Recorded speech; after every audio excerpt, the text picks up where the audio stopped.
भारतात लाखो प्रवासी रेल्वेने दररोज प्रवास करतात, तर अनेक ठिकाणी दुर्दैवी घटना होतात। असाच एक जीवघेणा प्रवास हा रेल्वेतील व्हिडिओमधून समोर आलाय।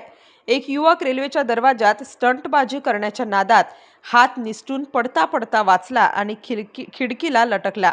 परंतु जर एखादा खांब किंवा प्लॅटफॉर्मला आदळून त्याचा जीव देखील जाऊ शकला असता। मात्र रेल्वेतील सहप्रवासी त्या युवकाच्या मदतीला धावले आणि त्यांनी त्याचे हात धरून ठेवले।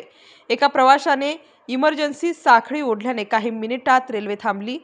त्या युवकाने सुटकेचा निश्वास सोडला। अशा स्टंटबाजी करणाऱ्या युवकांमुळे रेल्वे प्रशासन अडचणीत येते, तर त्याच्यामुळे प्रवाशांना देखील त्रास, तर दुसरीकडे परिवाराला पश्चाताप। अशा अनेक घटना आपल्याला प्रवास करताना पाहायला मिळतात। रेल्वेत अशा हुल्लडबाज युवकांवर रेल्वे पोलीस प्रशासनाने कडक कारवाई केली पाहिजे, कठोर पावले उचलली पाहिजेत, अशी नागरिकांची भावना आहे। Star news bureau, Nashik.